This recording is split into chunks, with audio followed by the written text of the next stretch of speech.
예, 박사님 안녕하세요. 안녕하세요. 네. 지난 영상에서는 저희가 이제 결혼하고 그 출산율이나 이런 거에 대해서 좀 얘기를 나눠봤는데요. 오늘은 또 아예 다른 주제로 또 넘어와서 얘기를 한번 해볼까 합니다. 박사님은 지금은 술을 못 드시죠? 예. 그럼 예전에는 좀 술을 좀 드셨나요? 내가 레지던트 마칠 때까지 술을 먹었어. 아, 그 이후부터 안 먹었어. 그러면 안 드신 지가 굉장히 오래되셨겠네요? 술을 너무 많이 먹어가지고 위가 펑펑. 아, 그러셨군요.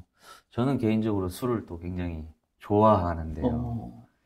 그러다 보니까 이제 술을 먹으면, 근데요, 저는 막 이렇게 취할 때까지 먹지는 않는 것 같아요, 술을. 근데 이제 대체로 길거리를 이렇게 가다 보면 막 완전히 취해가지고 막 아예 땅바닥에 드러누워서 자는 분도 있고 막 여러 가지가 있잖아요. 근데 이제 저는 이제 궁금한 게 가끔 왜 그런 말 있잖아요. 이 사람의 진심을 알고 싶으면 술을 잔뜩 먹여봐라. 취중 진담. 예. 그래서 이 사람의 본심이 나올 것이다. 그건 맞는 말이야. 그래서 그게 좀 궁금해가지고 그러면은 정말 이 사람의 본래의 성격이라든지 아니면은 숨겨놨던 이야기라든지 이런 것들을 정말 술을 먹었을 때 나오는 것들을 정말 믿어도 되는지 이런 것들이 좀 궁금하거든요. 술 먹고 하는 얘기는 진담이에요. 술 안 먹고 하는 얘기보다는 네. 그거는 생리적으로 그래. 술을 먹으면은 우리가 이 대뇌에서 네. 하지 말라고 이렇게 억압하는 힘이 줄어들어요. 양리작용에 의해서. 네. 그리고 누르는 힘이 적어지니까 할 소리 안 할 소리 다 하는 거예요. 그러니까 진담을 많이 얘기해. 그 깨고 나면 모두 얘기하지. 지중에 내가 무슨 말을 했는지 모르겠다. 그건 거짓말이야. 거짓말이에요? 그러면은 말뿐만 아니라 성격도 마찬가지겠네요? 응? 성격이요. 성격 마찬가지지. 원래 성격이 드러나는 거지. 야, 감추고 살았던 이거는 이래서는 안 되겠다. 이걸 감추고 살았던 것을 술 먹으면 표현하는 거예요. 행동으로. 그게 뭐 좀 예를 들면 여자 손을 이렇게 한번 잡았다 그러면 요새는 뭐 성추행 뭐 그러잖아요. 네. 그러니까 우리가 잡고 싶은 마음이 있어도 그런 죄를 범하지 않기 위해서 참는 거예요. 자기 마음을 자기가 컨트롤해서 참는 거예요. 네. 근데 술을 먹으면 그 참는 힘이 약해져 버려. 그러니까 손을 잡는 거예요. 행동으로. 차이는 그거예요. 그러니까 우리가 취중 진담이라는 말이 더 맞다 이거예요. 술을 먹어서 뭐 잘 모르겠다 하는 건 그건 자기가 하는 얘기예요. 법에 안 걸리기 위해서는 모른다 해야지. 그런 거지 모르는 게 아니에요. 모르는 경우도 있어요. 그 모르는 경우가 이제 우리가 필름이 끊긴다고 그러거든요. 그거는 검사를 해보면 알아요. 그 끊기는 거는 얼마든지 우리가 찾아낼 수가 있어. 그거는 완전히 주정 중독자. 술에 취하면은 그게 이제 한 번 마셔가지고 취했다 이게 아니고 이게 버릇이 돼가지고 네. 술 중독자가 돼버리면은 그렇게 필름이 끊기는 경우가 있어요. 네. 끊기는 경우가 있는데 그 끊기는 부분을 자기는 경험했는 것처럼 이 얘기를 이어가요. 그걸 우리가 코르사코프 신드롬이라고 독특한 이름을 붙이는데 요거는 사실이 아니에요. 아니지만은 요까지 경험하고 요까지 경험하고 그럼 요건 공백이 생기잖아. 이거는 자기 기억의 결손이에요. 술을 너무 많이 먹어 중독 상태에 있기 때문에 이게 생기는데 자기는 요걸 연결하는 거야. 예를 들어 내가 종로까지 갔는데 필름이 끊긴 거예요.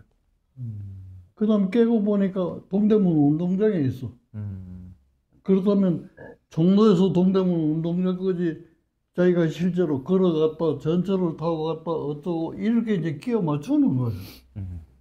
그런 정상이 있어. 그거는 완전히 중독자라 해야 돼. 근데 그런 것도 검사해보면 우리가 알거든. 그래서 우리가, 나는 텔레비 볼 때마다 말이지, 좀 불만스러운 게, 음주운전. 네네네. 그거는 뭐, 서로 합의를 해서 이게 뭐 감해줬다, 뭐, 또 술을 먹고 그랬으니까 뭐, 기억이 없다, 뭐, 이따구 소리 하는데, 난 그거 좀 엄벌했으면 좋겠어. 절대로 거기에 해당되는 거는 주정 중독자라 해야 돼. 주정 중독자 하는 거는 그 병원에 가서 진찰만 해보면 금방 드러나는 건데 말이지. 자기들, 이거는 뭐, 고의성이 없어서 이러면서 이 형을 자꾸 낮춰주는데 나는 음주운전 내가 타인에게 피해도 입히고 뭐 그래서 뭐 적용할 법규가 없다 이렇게 해서 하는 거 보면 그건 말이 안 된다고 생각해. 적어도 중독이 될 정도로 요새는 술뿐 아니잖아. 술에다가 마약까지 겹쳐 있으니까 말이지. 그건 진짜 엄벌을 해줘야 될 거야. 그 박사님 말씀을 이렇게 들어보니까 결론은 술을 먹었을 때의 그 사람의 성격이나 그런 것들이 이제 나오잖아요. 그럼요. 그러면 결론은 그 음주운전을 하는 사람들도 사실은 본래의 그런 것들이 왜 음주운전에 대해서 굉장히 가볍게 생각을 하고 있다든지 그런 것들이 이제 튀어나오는 거거든요. 그러니까 우리가 정상적으로 좀 생각한다면 음주운전은 절대 안 돼. 이런 마인드를 갖고 있는 사람들은 아무리 취해도 음주운전은 안 하겠네요. 근데 평상시에도 뭐 이 정도는 괜찮아. 이런 생각을 갖고 있는 사람들이 술을 이제 먹었을 때 취하면 음주운전을 할 확률이 높아지는 거고. 그러니까 결론은 술이 음주운전을 하게끔 한다기보다는 그 사람의 본래 성격이 술을 마셨을 때 음주운전을 할 수밖에 없게끔 하는 그런 거겠네요. 그러니까 술을 탓할 게 못 돼. 술을 먹은 사람을 탓해야 돼. 그런데 법이라는 것은 사람이 무슨 죄가 있냐면 죄가 죄지. 그러니까 죄와 사람을 구분하는데 나는 그게 불만이야. 그 죄를 누가 짓느냐 이게.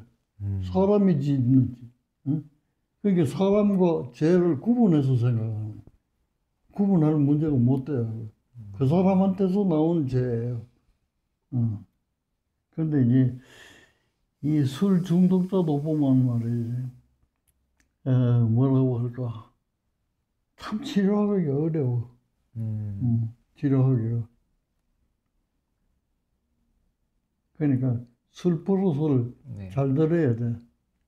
그 술 버릇 하는 건 내가 생각하는 술 버릇은 적어도 사교적인 수준 정도만 되면 되지 않을까. 사교적이라는 건 무슨 회의할 때 술 한잔 놓고 뭐 건배 뭐 그런 정도 마실 줄 알면 되는 거지 말이지. 이걸 뭐 정신이 나가도록 말이지. 그래야 만족하는 사람이 있거든. 그거는 속에 뭐 다른 원인들이 많아요. 불만이. 그런 것을 술로 풀어가려고 하는 거야. 술 말고도 풀어갈 수 있는 방법이 얼마든지 있는데도 불구하고 술은 쉽게 취하고 쉽게 행패를 해도 술에 대해서 또 우리나라는 또 관대 굉장히 너그러워요. 저 사람은 술만 안 먹으면 참 천사 같은 사람인데 이런 이야기로 말이지 허용 범위가 너무 넓어요. 이걸 좁힐 필요가 있어요. 근데 박사님 제가 이렇게 듣다 보니까 좀 헷갈리는 부분이 있는데 그러면 술버릇을 뭐 아무리 잘 들인다 하더라도 본래의 성격이 문제가 있으면 의미 없는 일 아닌가요?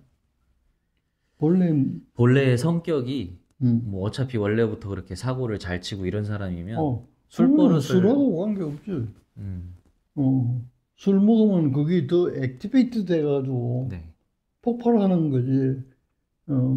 술을 안 먹어도 그런 사람은 그건 다른 거예요. 술하고는 관계없어요. 그 술을 먹으면 그게 더 심하게 뭐라고 할까, 이렇게 밖으로 나온다는 뜻이죠. 그게 이제 자극이 돼가지고. 그 이제 이 음주운전 같은 경우에는 또 굉장히 특수하잖아요.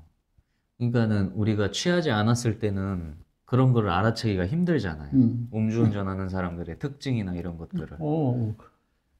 다르긴 하지만은, 난폭 운전자, 그 다음에 뭐 신호위반 같은 거 많이 하는 사람들, 이런 사람들은 그걸 유추할 수가 있지.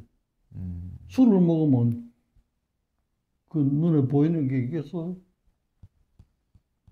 그런 연관은 있어도 술만 이거는 아니에요. 그 어쨌든 평소에 그런 법규를 중요시하는 사람인지 아닌지에 따라서 음주운전을 저지를 확률도 우리가 알아볼 수 있다는 것이죠. 그럼요. 그러니까 결론은 그러면 이제 음주운전 얘기를 해서 그렇지만 사실 뭐 좀 술을 먹었을 때 이렇게 언행이 좀 거칠어지는 사람이라든지 그럼. 아니면은 막 자꾸 왜 그런 사람들도 있잖아요. 술만 먹으면 자꾸 그냥 계속 그 자리에서 잠만 잔다든지 이러한 모든 것들이 기본적으로 술은 그냥 매개일 뿐이고 사실은 본래에 가지고 있는 그런 내면의 세계가 표현이 된다고 볼 수 있겠네요. 그러니까 그 술을 먹어서 그 제일 해로운 게 잠자는 거예요. 다른 사람은 좋아, 조용하니까.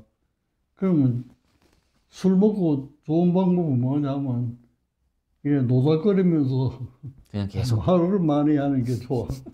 욕이 아니라 뭐라고 할까 이렇게. 근데 왜 계속 이 얘기거리. 똑같은 말만 반복하는 사람들도 있잖아요. 그럼요. 그래도 괜찮아요? 그래도 그게 낫지. 계속 한 말 또 하고 한 말 또 하고 해도. 그럼 듣는 사람도 또 똑같은 거예요, 그게. 어쨌든 그걸 예방하기가 참 어려운데 내가 학교 다닐 때 우리 그 의예과 주임 교수 하던 분이 참 절제가 똑똑한 사람이에요. 반듯한 사람이에요. 그래서 우리가 물어봐서 술을 어느 정도 먹으면 반듯하게 살 수 있는가?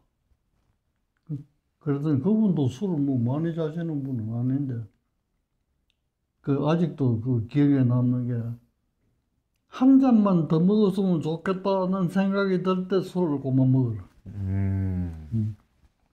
딱 한 잔만 더 먹었으면 좋겠다. 이 생각이 들면, 그게 쉬워요. 술 먹는 사람은 술을 먹는다. 그게 제일 어렵죠. 그 다음 두 번째는 화장실을 갈 때, 발 뒤꿈치를 들 수 있으면 발 뒤꿈치가 땅에 닿으면 술을 그만 먹어라. 비틀거린다는 뜻이지. 네네네. 이제 그런 몇 가지가 있어.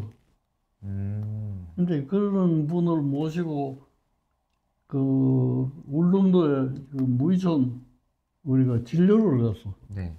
그 당시에는 그 울릉도에 뭐 병원도 없고 뭐 이제 울릉도요. 도로도 없고 그런 자전거도 없어서 이 바퀴 달린 게 없었네요. 달구지라든지 뭐 이런 것도 없고 뭐 그런 시절에 우리가 갔어. 그러니까 처음 들어갔다고 그래 그 당시에. 그래 군수 경찰서장 이런 이제 그 울릉도에서 높은 사람들이 다 모여가지고 우리가 이제 무이촌을 진료를 해줬다고 이제 대접을 하는 거예요. 그 대접을 배를 하나 내가지고 도동항 밖으로 나가가지고 세워놓고 닻을 내려놓고 거기서 이제 술 파티를 그래서 술을 한참 먹는데 교수님이 한 분 계셔. 응? 그 우리한테 그렇게 주의주를 준 그 반듯한 교수가 선실을 뒤져도 없고 뭐 외에도 없고 아무데도 없으면 이분이 어디 간 거예요? 어디 갔어? 밴드. 뭐 그 울릉도 군수하고 서장하고 모두 놀래가지고 말이지. 막 구명 조끼, 뭐 구명대 이런 걸 이제 바다에 던져놓고 이제 그 선원들이 뛰어 들어가서 이제 찾고 막 그러는데 저기서 또 있어. 바다에 빠져가지고. 그래가지고 이제 가서 건져가지고 살렸어. 우리는 이분이 뭐 화장실 간다든지 이런데 이제 배가 흔들려서 뭐 실족한 줄 알았어. 그래가지고 우리가 물어서 술이 좀 깼을 때, 네. 선생님, 왜? 왜 바다에 네네. 그랬냐고. 술을 한잔 했더니 헤엄이 치고 싶어. 그렇게 절제가 있던 분도 그런 분위기에 따라서는 절제를 못하는 경우가 있다 이 말이에요. 그래서 우리가 이제 학교 돌아가서 맨날 선생님 놀린다고 선생님 내가 지금 딱 한 잔만 더 먹고 싶은데 하고 이래 막 놀려요. 선생님 내 발 뒤꿈치가 아직 떨어진데 더 먹어도 되죠? 이렇게 장난도 치고 그랬는데 그 술을 자기 컨트롤하기가 그만큼 어려운 거예요. 그러나 어려운 것일수록 어렵게 우리가 습관을 들여가지고 그걸 컨트롤하는 걸 배워야지 술에 내가 지배당해서는 안 되는 거예요. 딱 박사님 말씀에 진짜 그것이 굉장히 중요한 것 같아요. 분위기. 술을 먹을 때 그 분위기가 정말 그 방금 말씀하신 대로 평소에 그 절제를 하시는 분도 모든 걸 이렇게 다 풀어헤치게 무장해체하게 하는 게 바로 그 분위기가. 왜 진짜 가끔 그럴 때 있거든요. 막 분위기가 너무 좋으면 갑자기 요럴 때 딱 술 한잔 하면 딱 좋겠는데 이런 생각이 드는 그런 분위기가 정말 중요한 것 같아요. 근데 그걸 넘어서니까 그래. 사람에 따라서 그 기준이 좀 다르겠지만 넘어서니까 그런 거예요. 그리고 또 분위기가 또 사람을 이렇게 부추기잖아요. 그럼 나는 안 먹어 이랬는데 자꾸 옆에서 막 술을 먹는 거예요. 야 오늘 같은 날에는 먹어야지 막 이러면서 옆에서 막 하면은 그래 뭐 오늘 정도는 막 이렇게 약간 좀 이렇게 분위기가. 내가 그 뭐 위가 펑크 나가서 술을 안 먹는다고 그랬죠. 그게 왜 그랬냐면 레지던트를 끝나고 군대에 갔는데 나한테 영장이 나왔는데 공군에 입대하라고 왔어. 그때 이런 말을 하면 뭐 좀 어떨지 몰라도 그 당시 분위기가 다 그랬으니까 얘기해도 될 것 같은데 그 당시에는 공군이나 해군을 가자면 뇌물을 주지 않고는 못 가. 뇌물을 주든지 권력으로 뭐 높은 사람이 부탁하든지 이러지 않으면 거기는 갈 수가 없어요. 그런 분위기인데 나보고 공군에 입대하라고 영장이 나온 거야. 난 뭐 그런 배경도 없는데 생각도 안 하고 있는데 거기 온 그러니까 우리 레지던트를 함께 했는 친구들이 너무 즐겁잖아요. 야, 너 출세했다 막 이래. 너 백이 뭐냐? 너 백 없는데 이래야 되다. 그러니까 맨날 환상해. 하루만 해준 게 아니라 맨날 환상해 하는데 환상회를 하던 한 번도 아니고 두 번도 아니고 맨날 하는데 나를 술을 너무 많이 먹였어. 그러니까 나도 기분이 좋으니까 자꾸 받아먹는데 그때 내가 이 사랑니가 나가지고 이게 덧나가지고 말이지 굉장히 아파요. 그 술이 취했으니까 통증이 있으니까 이제 아스피린을 자꾸 먹는 그 통증을 없애주니까 그래가지고 막 밤새도록 막 이가 아파가지고 먹었는데 먹은 줄도 모르고 또 먹고 이게 아스피린이 약이 독해가지고 들어가지고 이게 펑크가 난 거예요. 아이고. 아침에 그때는 내가 새방을 살 때니까 집안에 화장실이 없어. 공동 화장실 동네에 있는. 그거 가서 대변을 누고 일어서 보면 밑에 막 피가 막 흘러. 그래서 내가 흘린 건 아닐 거고 뭐 왜 여자가 와서 누다가 흘렸나 보다. 그냥 넘어갔는데 보게 내한테서 나오는 거야. 그래서 병원에 가니까 이게 위가 탈이 난 거야. 그래서 그 이후부터 내가 안 먹어. 그게 트라우마가 되셨나 봐요. 트라우마가 아니라 그건 생명을 잃는 얘기지. 그래서 술을 안 드신 지 굉장히 오래되셔서. 예.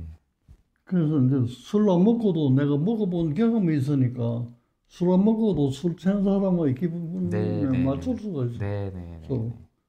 음. 그렇군요. 그게 제일 좋은 것 같아요. 그냥 안 먹어도 술 먹은 사람들하고 같이 놀고. 네. 그리고 또 되게 많은 것들을 또 알아가네요. 술이, 저는 그게 좀 궁금했었거든요. 이 사람의 본심이 정말 술을 먹는다고 알 수 있는 걸까? 저는 이제 그랬었는데, 박사님 말씀을 들으니까 좀 해결이 된 것 같아요. 그럼 진실이네요. 술을 잔뜩 먹여봐야겠네요. 궁금하면. 너무 잔뜩 먹여가지고 말도 못하도록 먹으면 안 되지. 이렇게 말을 할 수 있을 정도로 먹여놓으면 네네네네. 진실된 말을 한다. 이게. 그래서 한번 이제 좀 믿을 만한 것 같습니다. 그래? 술을 잔뜩 먹여야 진심이 나온다. 그리고 본래의 성격도 좀 알 수 있고. 그러면 이제 그 사람이 술 먹은 다음에 행동을 눈여겨봐야겠네요. 말투라든지 어떤 행동이라든지. 예, 알겠습니다. 제가 그리고 또 두 번째로 궁금한 게 있는데요. 그거는 또 다음 영상에서 이어가지고 제가 질문을 드리도록 하겠습니다.